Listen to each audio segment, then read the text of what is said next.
คอมไปคอมมาแล้ว เอาไปเข้ามา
Didn't you see in the breakfast room?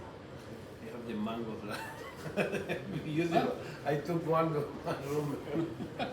All right. You cannot hide it because it's good, huh?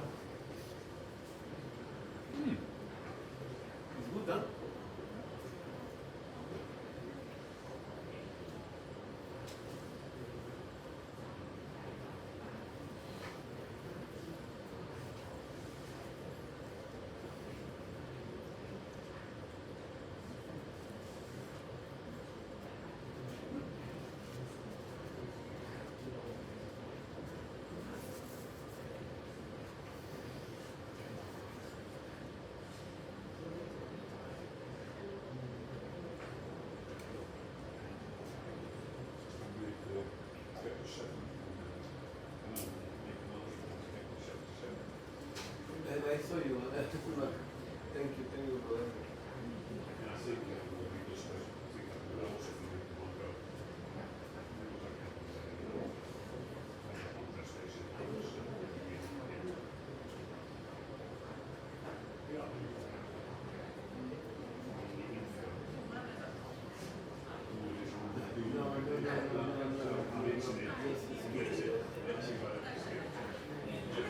If somebody needs it, they can do it.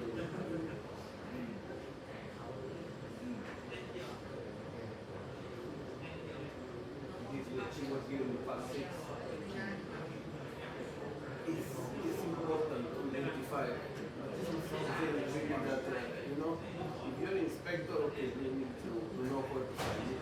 But you don't need to live with it in your life. Just if you see it, you need to know that different packaging, etc. And this part 6, in my view, your when not because of care, it's the part 6 itself. You tend to sleep, you know.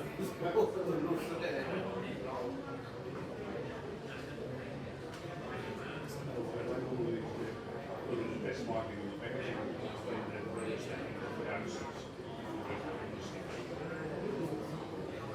if there's actually because I don't know exactly. You are becoming blonde since Phuket, right? After Phuket, you decided I'm going blonde. Yeah, I remember.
Someone, at least I don't think in the protocol it's someone's initiative. It's someone, they say someone.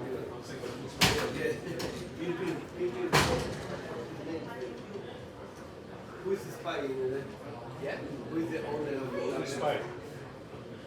They are recording. maybe We will charge per hour. yeah.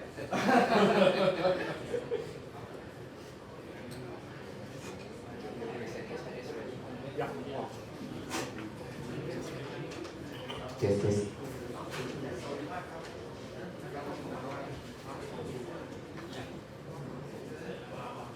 So we are about to begin, everybody.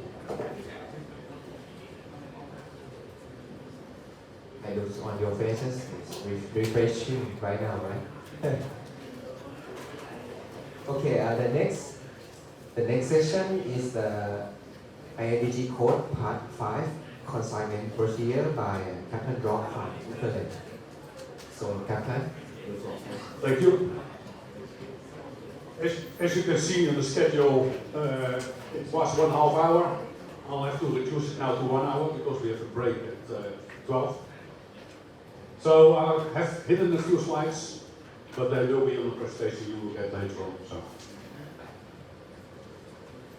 Chapter 5 deals with marking, labeling, documentation, and a few other things.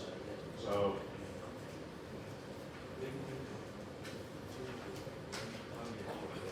We begin with ownership. Dangerous cargo should never be loaded without the paperwork. It can be real paper, it can also be EDI messages or a scan in an email.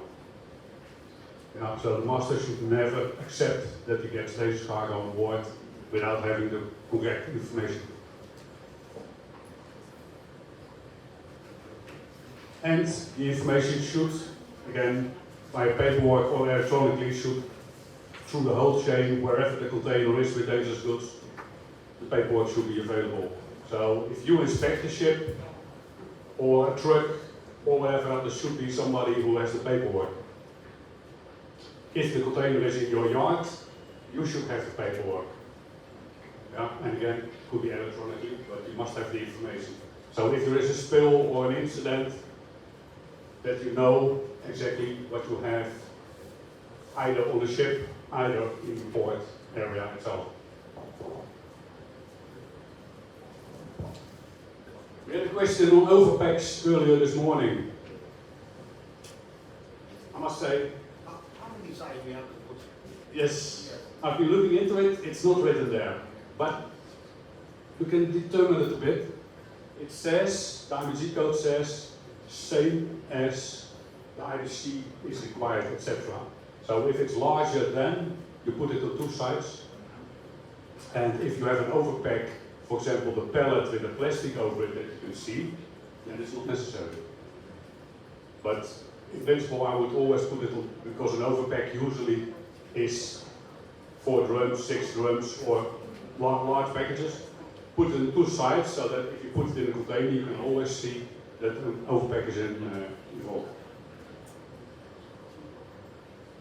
But it's not clearly written that it is on 2 sides, like it is in an IBC and a large packaging. You need to mark it on 2 sides. But that's not clearly in the IMDG code. So you have to put on the overpack and unit load the proper shipping name, UN number, anything that shows you what is inside that packaging.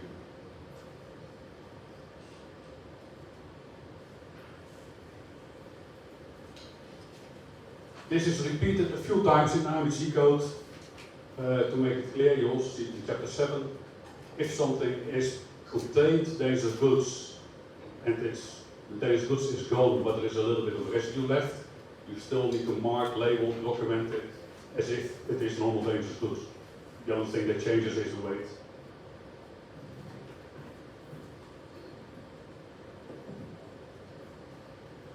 Whenever you see CTU, we've seen yesterday the definition of a CTU.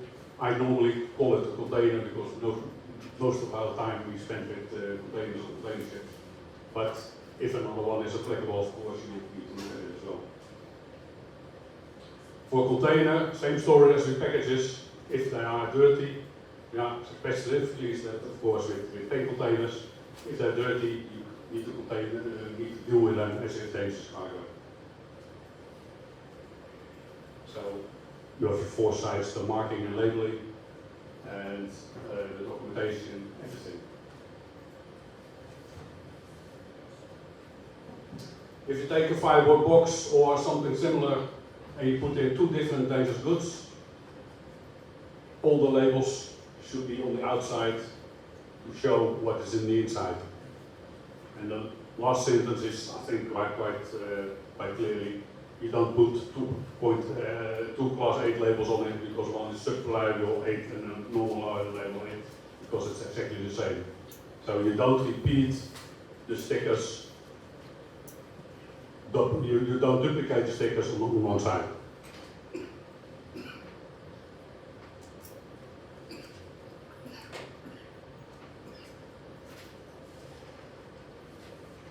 Sometimes on a container it's not necessary to put markings, sometimes on the packaging it's not marked.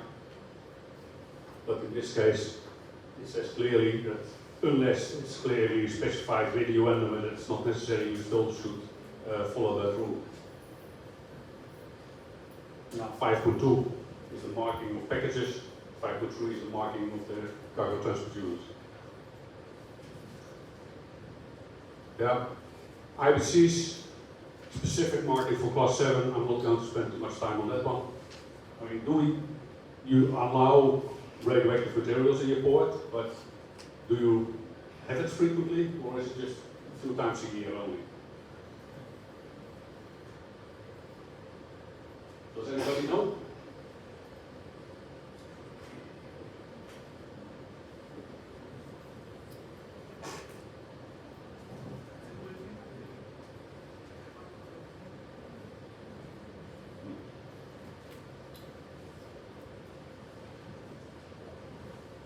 If you mark an IBC, this is what is common, what you will find on it. The proper shipping name, yeah, between brackets the technical name and the UN number. And which places, etc. we do with the United States. The UN number and the letters UN, they shall be 12 millimeters high. Unless the package is small, that is not possible, then you have exemptions for one specific, and those it's a very small package, it needs to be made appropriate. So an example is this, yeah. You could write it like this, but this is also, so the IMC code only says the UN number, the number, and the letters UN. So that way it is clear what the quality is, but the technical name you still need your magnified glasses to read it.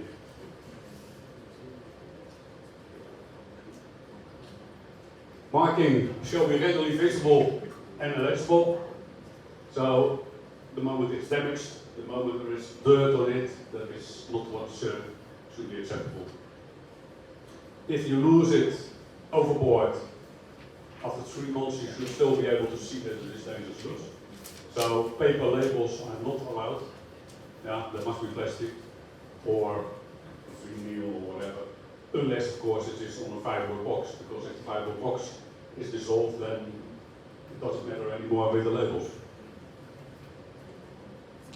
Contrast in color. So depending on the label and depending on the packaging, yeah, it must be clearly visible.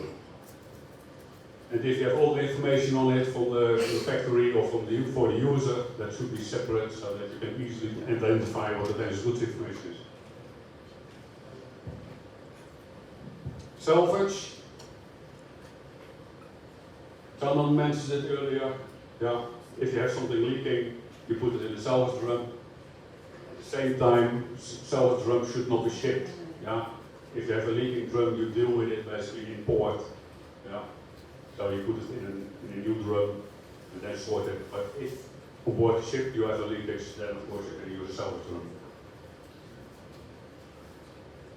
IBCs, intermediate bulk containers above 450 kilograms and large packaging, you have to mark it on 2 sides. That is simply because if you have a drum, you can move it. but these kinds are that heavy that you can't move it. So if it's in a container and it's only on one side, you can't see, in many cases you can't see that you have dangerous goods in the container.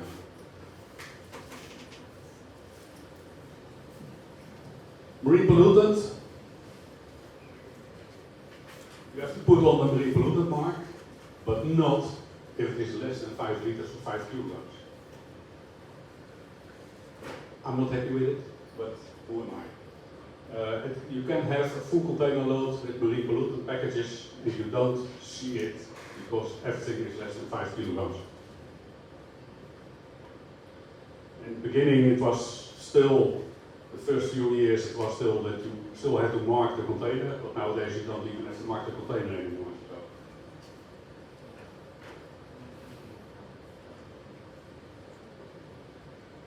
That's the environmental hazard mark, can also be red on the outside.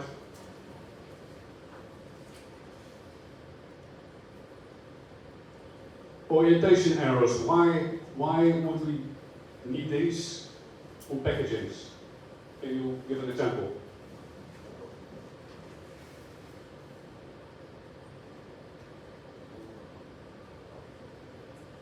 Yeah, so if you buy a computer or a thing, it could be necessary that you put it in one way, otherwise you damage it because if you put it on the set. But with dangerous goods, it's related mainly with vents. So if you have a vent on a drum, to prevent building up pressure in for example, a drum, if you turn that around, then the air is not coming out of it, but the liquid is pressed out of it. And then you have a spill, of course. So if you do an inspection of a container and you see the arrows, they should be up, and otherwise, fine them.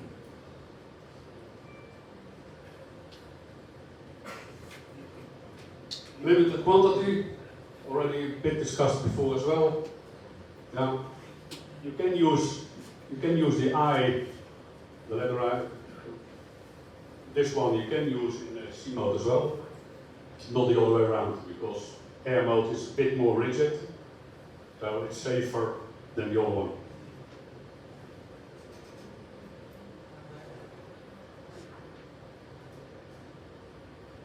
If you have bills and things like that in containers, there are some exemptions. I'm not going through all of those, but for cotton and for fish meal and a few other things in containers, you have an exemption on the marking label in the container. Now we move to 5.3. So before we had packages, now we move to containers.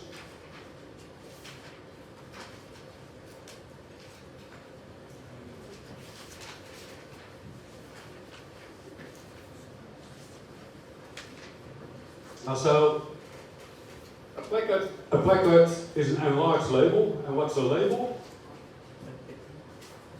Yeah, that's the class. So you have 1 to 9. Yeah. So if the UN number says somewhere no label required, it doesn't mean that, for example, marine pollutant, you still need to mark it. Only if it says no label required, it's only the class 1 to 9 that is not required.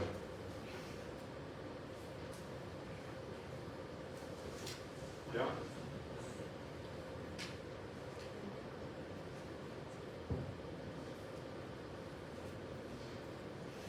All kinds of different CPU parts. They have different requirements a little bit on marking and labeling. Yeah. But basically for a container, it's always on all 4 sides. Which is, with road transport connection, sometimes an issue, because if the 2 containers are on the truck, on the trailer already, it's sometimes impossible to put it on one side. So then when you take it off in the terminal, you see that it's only on 3 sides. And then you have to fix it. The proper shipping name. If you have a full load, so a tank container and a bulk container, you have to put on the proper shipping name. Number 3 option is a very nice one. If you can find an example, let me know. Yeah. transport unit containing packages in single commodity for which no placard, UN number or marine pollutant mark is required. I don't know if it exists or what.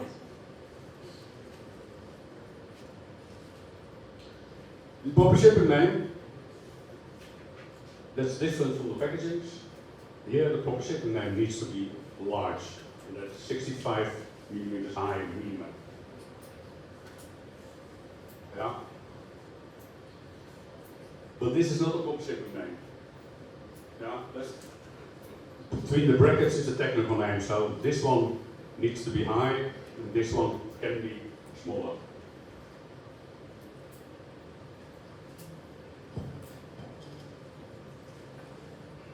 UN numbers, that's a tricky one. Can you have two different UN numbers on a container? Yes? You can, but you're not allowed. Now, we've seen quite a few nice examples of sometimes 4, 5, 6 different UN numbers on a container.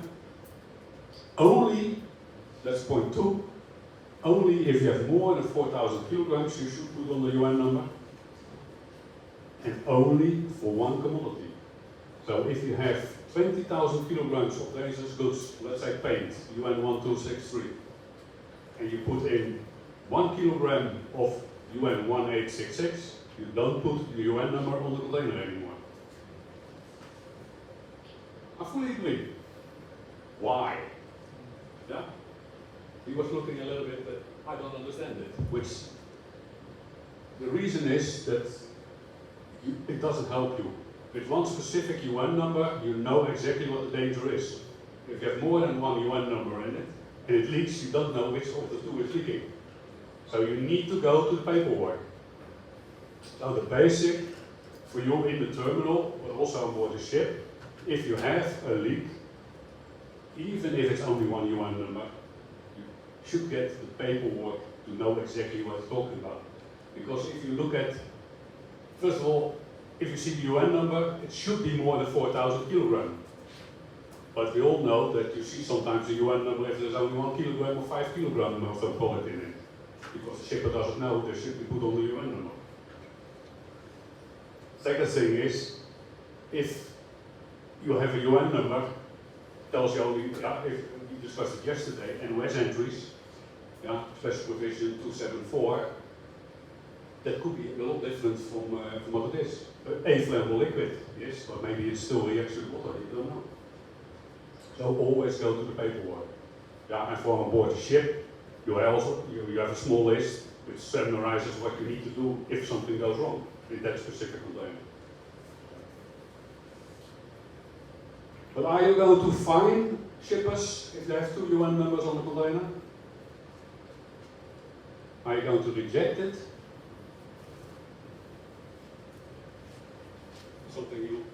Something you need to think about.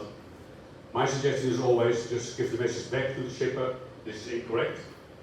Next time don't do it anymore, and maybe remove them if you like, just to prevent issues in all ports. But I think it's over the top a bit to fine a shipper if they do things like that. Unless, of course, you've advised them 2 times not to do it and they continue doing it.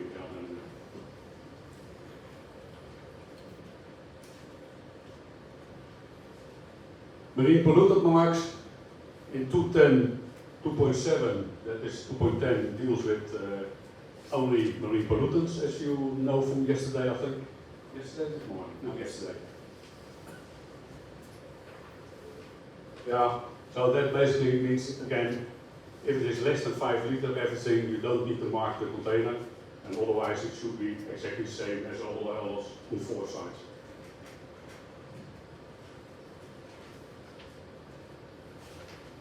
Limited quantities. If you have a full container load with limited quantities, you mark with 3455, which is the limited quantity mark. That's a bit similar to what I mentioned earlier with the UN number. If you have 20,000 kilograms of limited quantities and 1 drum of 25 liters or a jerry can, you don't mark it with limited quantity anymore.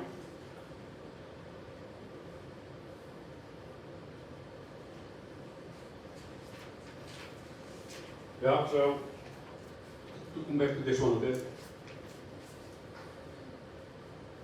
You see UN 26, well not the UN number, you see the top shipping name paint on the container.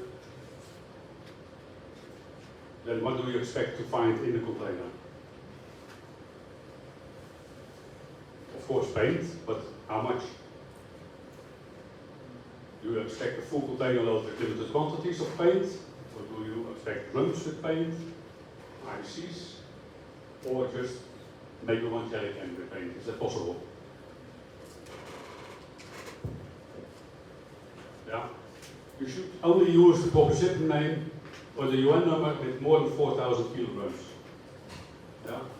If it's only limited quantities, it should be limited quantities. There should be no paint on the container because that's not part of the limit. Yeah.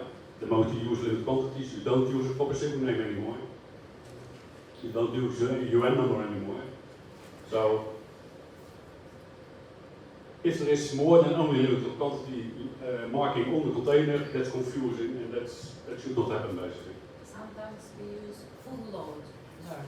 It helps to remember.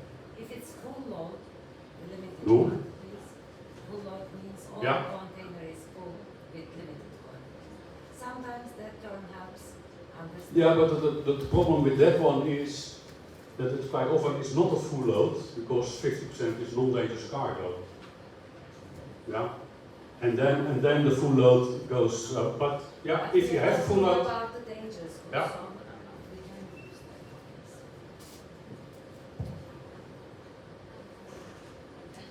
documentation, basic information, and then you have a lot of extra information that you can add or sometimes have to add because of requirements of the authorities.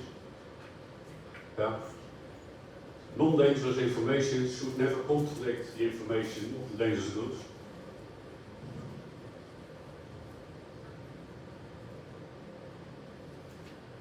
We mentioned it very shortly yesterday, the multi-model dangerous goods declaration.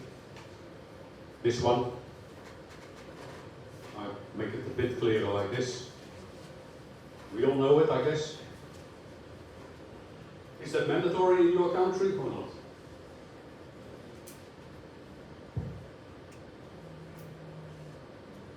I do remember from a long time ago that if we didn't have a multi-model dangerous goods declaration in Thailand, that we had to submit it in that form. But I'm not sure if that's still the rule, because that's 15 years ago. So.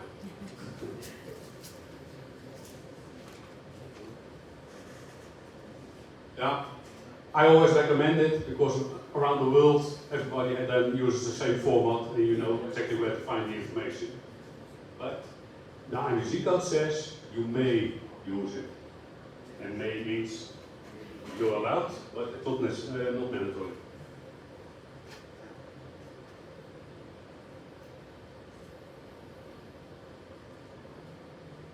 On the normal, if you would have had more time, I would do an exercise to fill it in.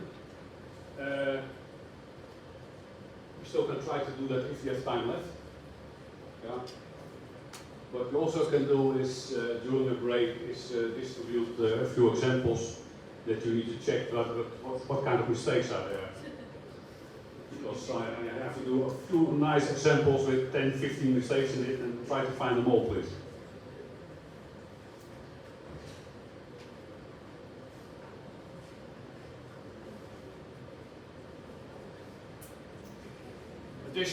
Additional page, if you have a lot of dangerous cargo in the container, then here you should mention page 1 of 2 or 3 or 5, just to make sure that you can check that all the paperwork, that you have all the paperwork.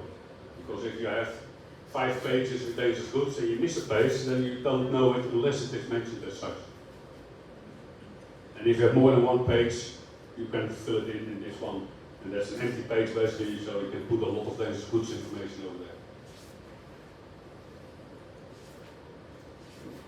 What kind of information is needed?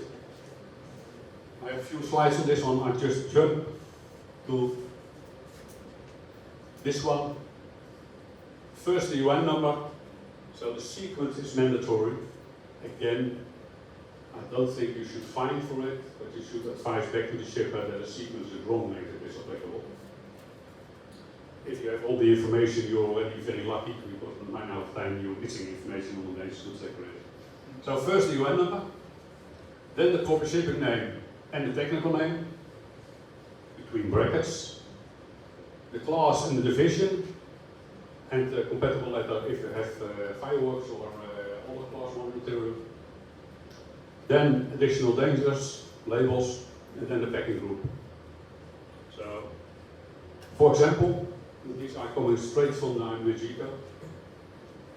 This one, I don't like it so much. This one is much better. You put a comma between, make it more distinguishable, you put class in front of it, and here you put PG packing group. Yeah? So it's the same information, but it is more clear what it is. This is a nice example to show that the proper shipping name is not mandatory in capital letters on the documentation. In the IMG code, it is very clear in the Day's goods list, if it is a proper shipping name, it is in capital letters, to make sure that that part is the proper shipping name. But if they put it on a Day's goods declaration in lowercase letters, that's allowed.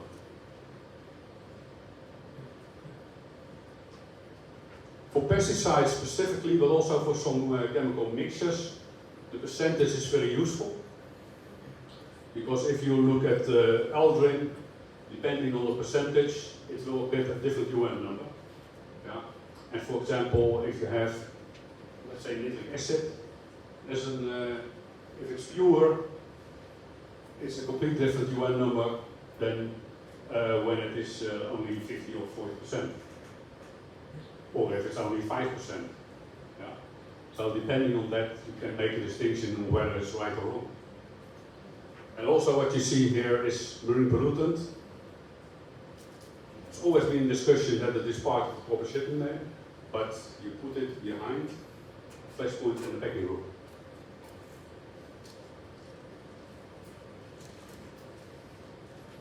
In addition, we can have information like total quantity, limited quantities of course. Yeah, it's mandatory to mention limited quantity on the documentation. So if with an inspection you find a container and everything is less than 5 liters, it complies basically with the requirements of limited quantities, but it is not mentioned on the documentation, then it is not considered correctly. There's an error missing. Temperature controlled. In chapter 7, I'll point out a little bit of more information on temperature control. There's a separate subchapter that deals with all kinds of temperature controlled items. Class 6.2 and 7, for radioactives you need a bit more paperwork than for normal Danish goods. And the same applies with radioactive or with hospital waste in the law. Aerosols. Are you allowed in Thailand to have an aerosol bigger than 1 liter? In Europe it's not allowed. In the United States they have aerosols of 1.5 to 2 liter. So the IMSBC code, that's why you need to mention it. If an aerosol is considered to be less than 1 liter, and then you can handle it like the limited quantities, you can stow it anywhere, no segregation required. The moment it's bigger than 1 liter, you have to mention it because then it is 2.1, 2.2 or 2.3, depending on what's in the aerosol. Exposure speaks for itself, I think. Viscous substances. You have the possibility that if, for example, with paint, if it's very viscous, you can do a few tests and then you can, although the flash point is, let's say, 45 Celsius, you can ship it as non-dangerous goods. But then you have to mention that on your dangerous goods declaration. Segregation groups, we're going to deal with that a lot in, we touched it a little bit with the dangerous goods list, but we'll deal with that with chapter 7. IBCs, this should be on the one line. Yeah. John mentioned this morning, a plastic IBC you can only use for 5 years. Yeah. So that should then be on the day goods decoration. So we can put it there. And much more.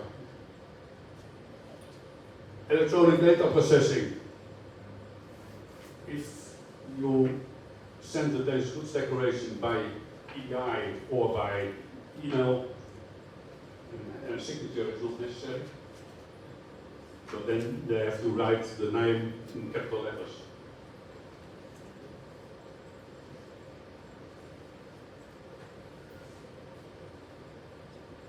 Container package certificate. And I specifically put it on the screen like this as a start.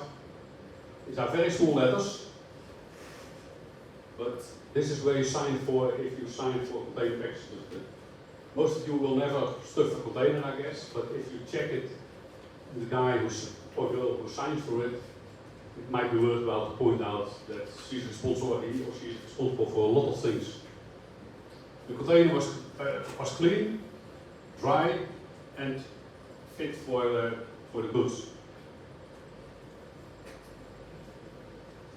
Segregation is complied with, so there is nothing in the container. If there is an issue with the segregation, the person who signed for the container package certificate is responsible for it.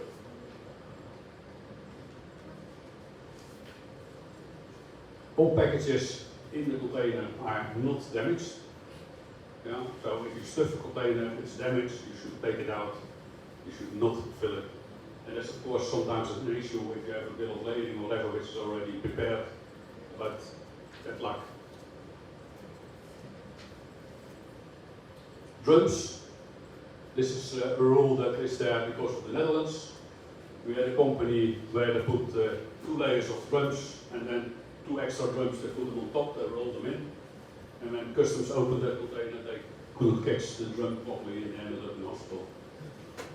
And then again, if they would have catched the 200 liter drum, I think they would end up in hospital anyhow.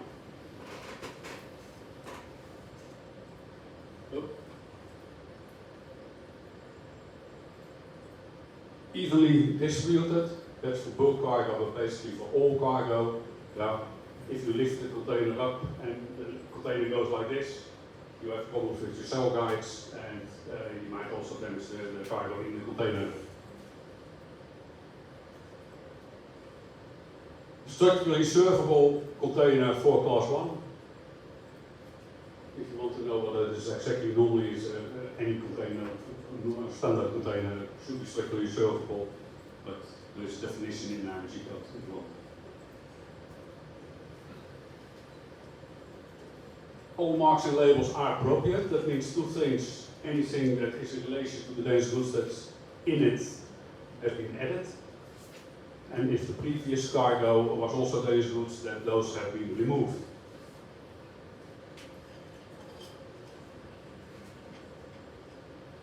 And in the end, for container package certificate, if there are more than 1 day's goods inside, you sign that you received all the day's goods declarations for the cargo related in the container, and of course that should be added also to the container package certificate.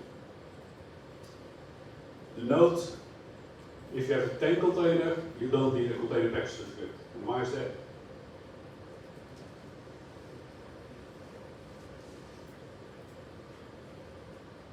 Anybody an idea?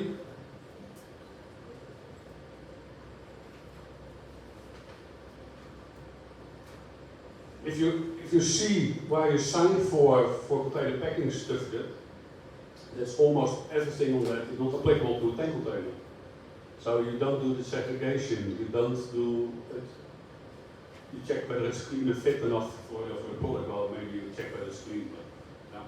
So a lot of the checks that you sign for on the container package certificate are not applicable to the tank container, so that's why it's not allowed. Some tank operators, they still sign for it and then they put in a special note that they only sign for the relevant items for tank containers.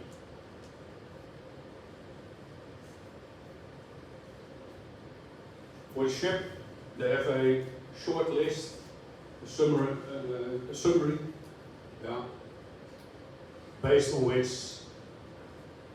they can action quite fast. Yeah, if there is a leak, if there is a fire, they know within a few minutes, and we'll also deal with that with the supplement later. what to do if there is an emergency. Yeah, if you have to go to the dangerous goods declarations, you may have 1,500 on board. If you have to go through that, if you have an incident, then you're too late.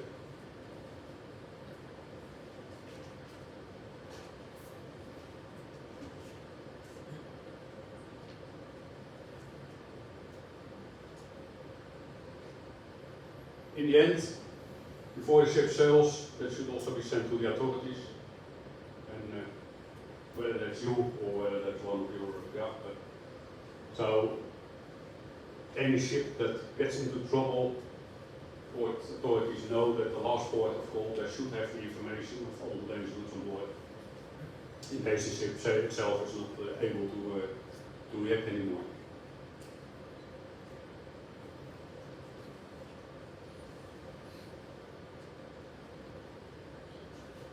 This is more a relation for coastal trips, or ferries that go between two countries. Paperwork, you should keep it at least for 3 months. What we, when I was sailing, it was quite often the moment you sailed to the last port, you put all the paperwork in a box and dumped it over the side, which was at that time still common. Nowadays you get a fine for that, I think.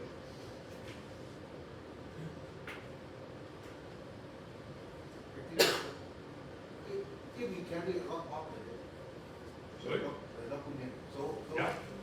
for one bond, maybe 20 or 30, so we have a lot of the document to keep. Yeah. Keep the 3 months. You have, that's right. So if you file it properly, then after 3 months, well, first of all, nowadays you can do it electronically. So if you get the information, say on the CD-ROM or you get an electronic file, then you electronically save it only. If you get the paperwork, then yes, you need to have a special office for it because it will be a few hundred pages for each round voyage, I guess. Yeah, no space. Yeah. Keep it. And fill a container with waste paper, and then after 2 voyages, you can sell a container with waste paper. Yeah. Yeah, sometimes it's one of the discussions we had in IMO. Is some countries ask for each and every container, not only dangerous goods, but for each and every container tax certificate. This makes sense because a lot of incidents happen because also not dangerous cargo is not properly packed. Yeah? They damage then other cargo containers, and as a result, the dangerous goods also gets involved. But then you have 12,000 containers on each ship, the large ones. So you have 12,000 A4 documents with a signature. But it is recommended in the city report, as you said, that we have to be careful for the signs. Yeah, it's not going to work. It's not going to happen. Yeah. 12,000 pages on a round voyage.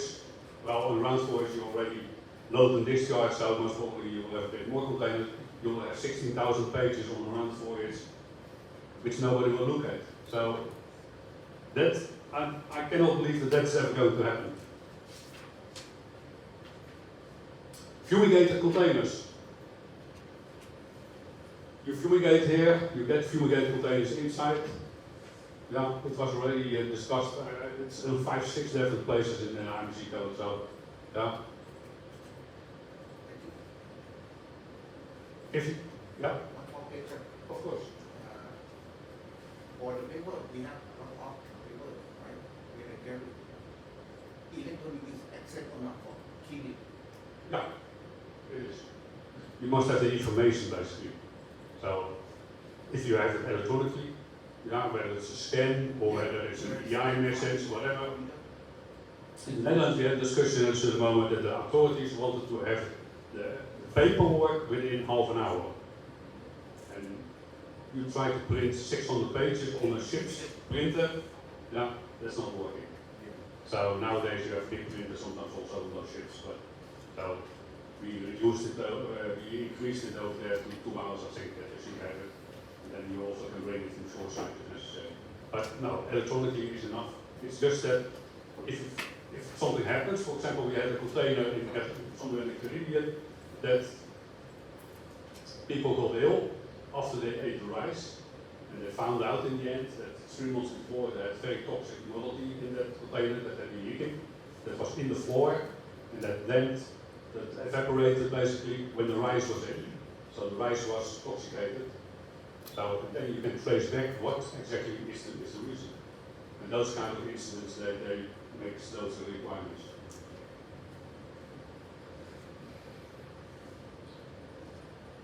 Fumigate the containers. If you do it, the container must be able to be closed completely. Yeah. To a minimum, so you always have those small holes on the top to prevent that you get a build-up when the container gets warmer, or the other way around, if it gets colder, that implodes basically. But apart from that, it should be closed, and during the fumigation, they normally put a tape also over those ventilation holes. If there are also dangerous goods in the container, marking and labeling is still as usual. Only thing is then you add on the door, you add the fumigation mark.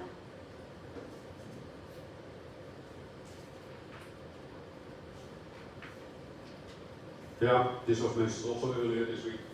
Training is mandatory for fumigated containers. If you don't know what you're doing, it's very dangerous. It could be very dangerous for yourself, but also for others. Very specifically, it is class 9, but it's mentioned no class 9 labels, only the fumigation mark is required.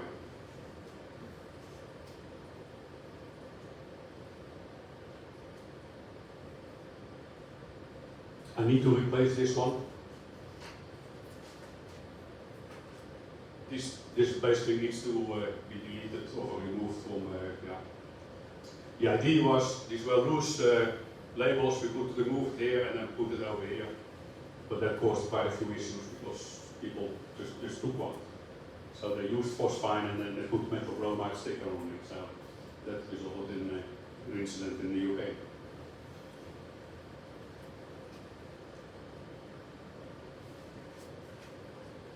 Because if you have a full container load, for example, again with rice, you fumigate it for 24 hours, that's a mandatory requirement, at least 24 hours. If you then open the doors, and there's a little bit of wind, you will measure nothing. So you, in many places, they give a certificate saying it's gas free. The moment you close the doors, 5 minutes later you open them again, and you measure, it's full of the gas again, because the gas will be in the rice. So that's why it has been decided that you leave the mark till it has been ventilated and the goods have been removed. So many times they put them half on the door, so on the center of the door, so if you open the doors you have to cut it, the label, that's to prevent that people by accident go in the container. But you still have to leave it on, so you should not remove those stickers, yeah, until the cargo is completely removed.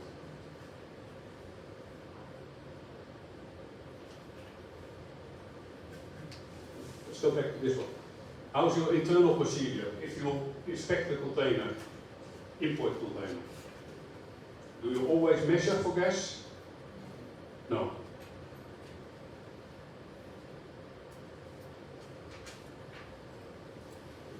It's not mandatory by the IMSBC code, don't get me wrong, but purely for your own health. If you go inside the container and you don't know whether there's a gas inside, it could kill you. Yeah? So, the least what you should do is open the doors, wait 5 to 10 minutes. If there's a wind, then you know it's pretty safe. Yeah, but still, if you have a 40-foot container, yeah, that is roughly from there to the end of the room, or from here to the end of the room. If you go to the outside to check something, if there is still some gas left, you are not going to get out of that container anymore. So think about it twice. Yeah?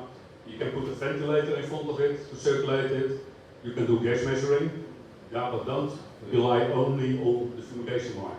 We had it in the Netherlands with shoes from China. The glue from the sole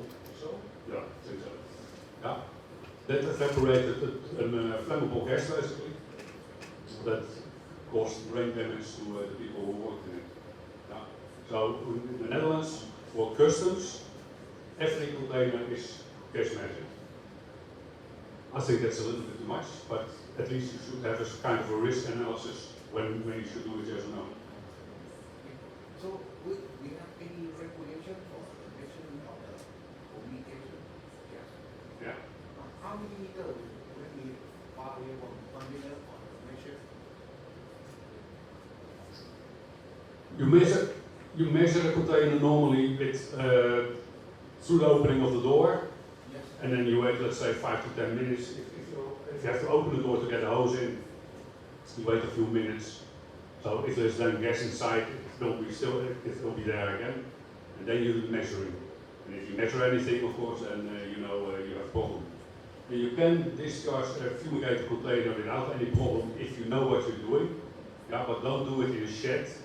Don't do it if there's no wind. Yeah, or you make an artificial wind by ventilator. But and what you also can do, if you know the gas, because you measured it, take a gas meter that is standby for that gas, so it gives you an alarm if you fail. Let's say you pull out the bag with rice, and the gas is coming out of it. If you have then the gas meter standby, then beep beep beep. So then you're warned that you have a problem. No, for example, like import space or the last time we have two inside first. Yeah. And check it. So the container, what we have to do, the same procedure. That's basically the same. Yeah, correct.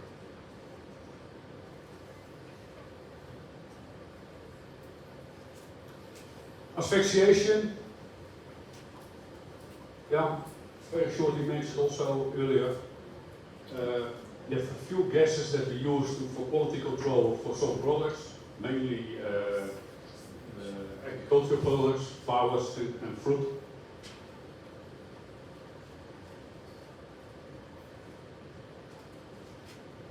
Same like fumigated, people need to be trained to use it. And basically you talk about the container, the marking, the packages is also mentioned, but the risk normally is accounted for a food container load. So then the container should be marked as such.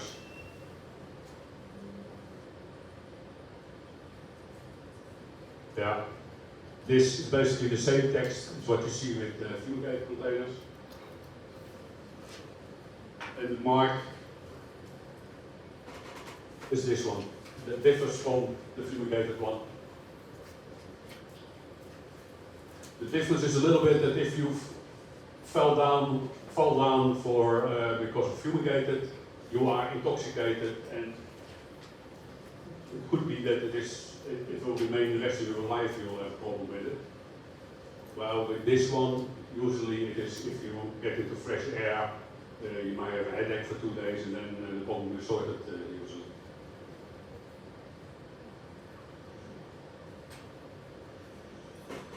On the documentation, if that's applicable, you have S coolant or S conditioner is in addition to the normal information.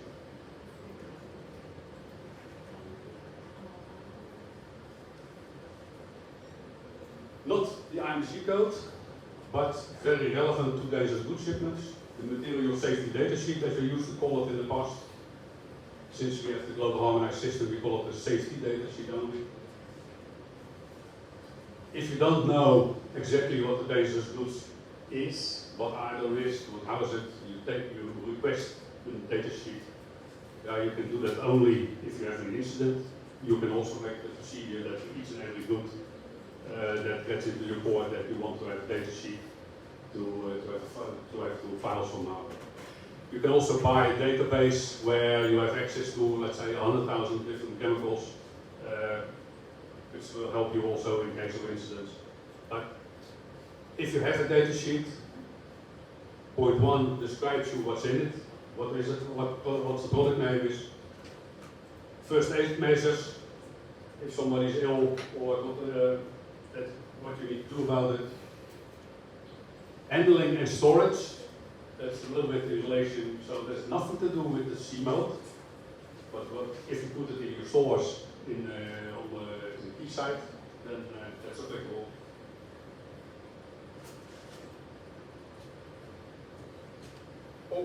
All kind of other information of the product itself, but the most relevant one is the transport information.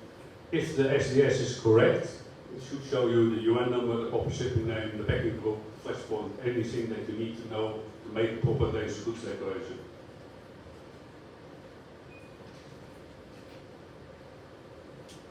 In your port, it might also be very useful to know, of course, whether it's a marine pollutant, if you have a spill, because then you need to make sure that it's not going into the river or the sea mode. Competent authority approval. There are many maybe a big word, but there are quite a few reasons why the competent authority, in many cases I think it's OBU, needs to get an approval to ship cargo. If you use it for away from, so you have two chemicals and they are to be separated away from, you can ship it with a permit from the authorities. And if you do that, you should have this kind of information. So you get the information of the Danish goods, of the two or more items, and then based on that, you can, and the route, you can give a permission to do it in one container, and then you can, for example, say, okay, this lot of this UN number you put in the back, and the other one you want to put in the door, so that there's still a distance between the two products. You have also other competent authority approvals. Some countries, they give you an approval for separated from. Well, to my opinion, the IMSBC code does not allow you to do so. So, when I was still in the shipping line, I rejected those containers. Because if the IMSBC code doesn't allow it, there is always an option that the competent authority can overrule it, but if there's no good reason for it, no.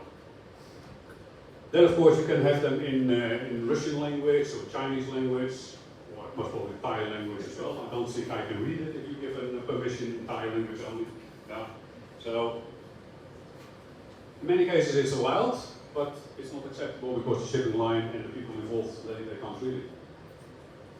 And then you have not really competent authority approvals, but you need approvals like a weathering certificate for the charcoal. If you ship charcoal, you need a statement that has cooled down properly. But that's coming from a shipper somewhere. Yeah, does he know what he's really actually putting on paper?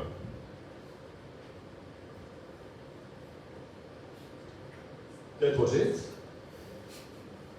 I'm trying to keep it short because I'm even before the break. Shall we do the document? I mean, the printing is not going to happen this fast, so that's another thing, but we can do it on screen. Next exercise with the multimodal Danish goods declaration. You have to give me 1 minute.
So what we have on screen at the moment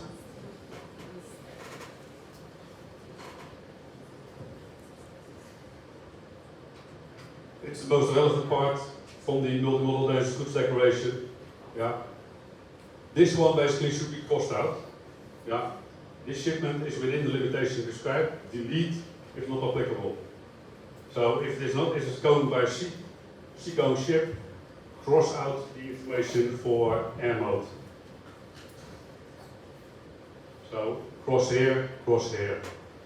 The ports that might well be applicable. Additional handling information is empty. I always recommend if you make it yourself, make it additional information, then you can put much more information over there as only handling. Is this possible? Can you all check this please? UN 2031, nitric acid, limited quantities, class 8, packing group 1.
I'm looking at on the point of the nitric acid procedure.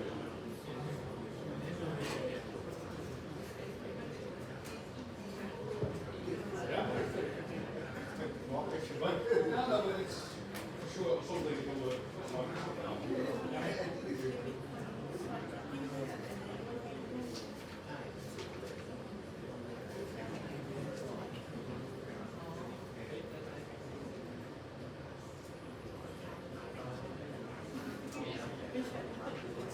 So, did we find it all?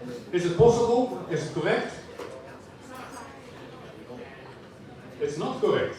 Okay, and what's wrong? Sorry? Huh?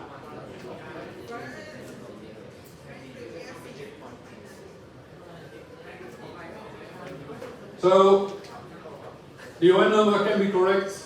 Proper shipping name, nitric acid, is also quite correct. No? What's wrong? Yeah, it cannot be limited quantities. For more than one reason. First of all, packing group 1 is almost 100% no limited quantities. It shows you a 0. Second thing is, it are jerry cans. Limited quantities that must always be in outer packaging, inner packagings. So that's another reason. Based on the weights, it should be possible itself. Yeah. But you already have 2 reasons that it is not possible. So, yeah. Last one. UN 1263, paint, class 3-8. Packing group 2, flash point 17 Celsius. 1 drum.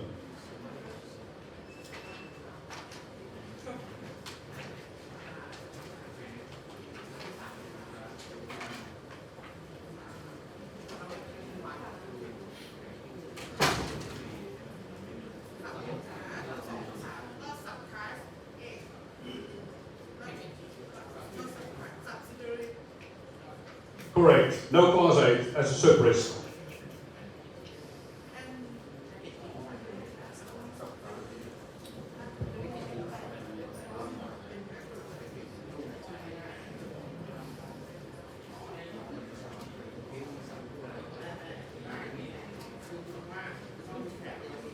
And the rest is correct?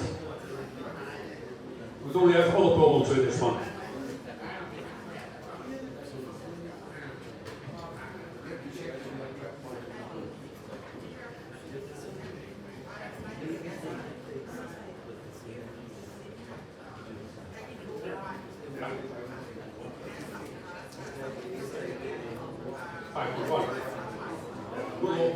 Not always.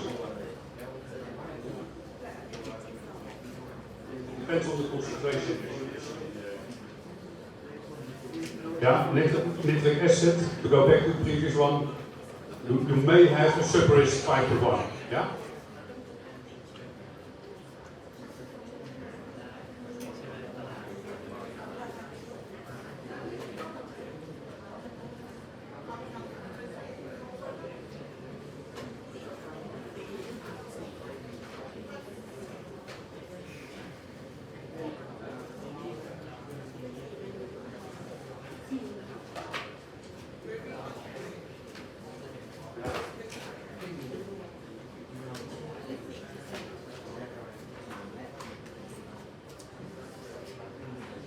Yeah?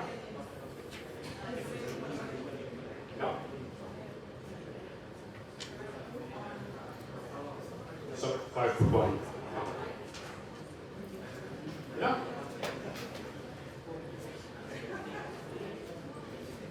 Yeah, so quite a few mistakes in just one movie. Yeah.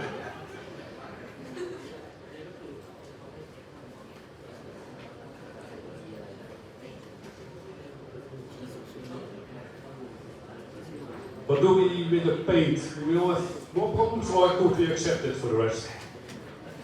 If you only remove the class 8.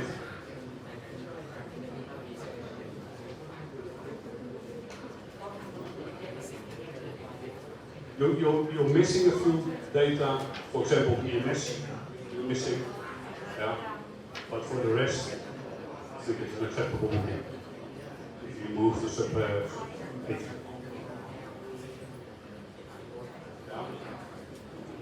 So, if you would have time, the question would be check out each and every booking where that's correct, and then also if all three are allowed in the same container. But as it is now lunchtime, we see you back at 1 o'clock.